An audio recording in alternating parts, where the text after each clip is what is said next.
At the end of last week, we reported about what was happening at Standing Rock, and this is in North Dakota, and you've got the Dakota Access Pipeline being built. It is actually coming near the Missouri River now, which is not supposed to do. I'll tell you about that in a second. And protesters went on private property to protest. Now, in the beginning, the cops were talking about, oh, there was a woman protester who had a revolver and was firing shots. No such revolver has been found. Instead, they had a prayer stick. We showed you that picture on Friday's show. And they brought in an enormous amount of heavy weaponry for these peaceful protesters. And then they locked up 141 of them. Well, that's where we pick up the story because that is where Flores White Bull, who was one of the folks who were imprisoned as part of these protests, tells her story of what happened inside. Let's watch. And then I saw the cement barricades that they were getting ready to erect that night after they moved us. When we pulled into the sheriff's department, we was caged in dog kennels and sat on the floor, and we were marked with numbers. So you're in dog kennels, huh? No, yeah. Not a cell.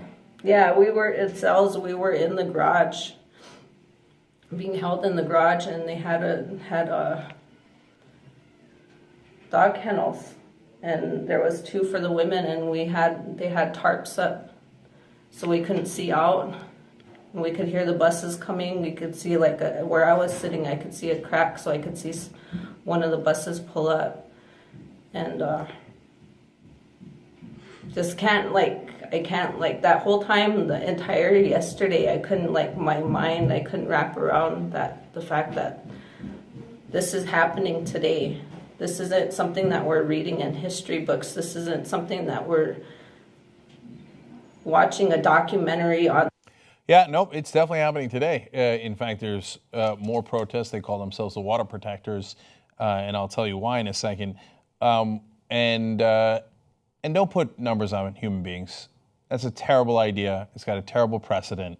And we also had some of the private contractors attacking some of these water protectors with dogs. That also has a terrible precedent. Don't do that. And you weren't authorized to do that. And by the way, we say that they were protesting on private property the other day, but they say that according to the Treaty of Fort Laramie back in 1851, that is actually Native American territory. Now, you should adjudicate that. You should figure that out. It's not like the United States of America has not violated some of the treaties that we signed with Native Americans. So if they've got a case there, that should be heard before you decide, nah, I don't really care what happens. I'm going to build this thing anyway. And that's right now what the Dakota Access Pipeline is doing. They're furiously building, and they're coming close to the water. We'll get to that in a second. But first, I want to give the authorities there a chance to respond to, hey, it seems that you put these guys in dog kennels and wrote numbers on them, etc. The Morton County Sheriff's Department says the temporary housing units have been inspected and approved by the North Dakota Department of Corrections, which has oversight over all county correctional centers. Yeah, that doesn't really explain anything. That's just you saying, yeah, we all got together and decided we were going to put these folks in some very unsavory cages, and we went around in a circle and we're like, approved? Approved? Yeah, lovely. Yeah, we're all approved. Let's go forward. Now, also on Friday's show, we reported to you that the Associated Press did a great job of finding out that the North Dakota government had been covering up for hundreds of spills that had happened. They were saying, well, the spills would have been over-reported if we shared it with the public. So, doesn't leave you with a lot of confidence about whether North Dakota is going to apply the law fairly and evenly, which then brings us to the protection of the actual water. Now, Think Progress reports the pipeline is yet to receive federal permits to cross the Missouri River. And while the Obama administration has asked the company to halt construction within 20 miles of the easement as it reviews the permits, the company has declined the request.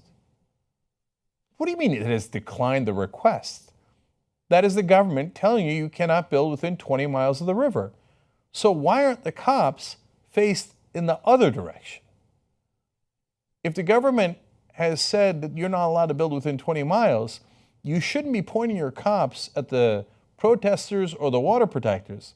You should be pointing them at the guys who are violating the government injunction. It's almost as if they're not applying the law fairly or evenly.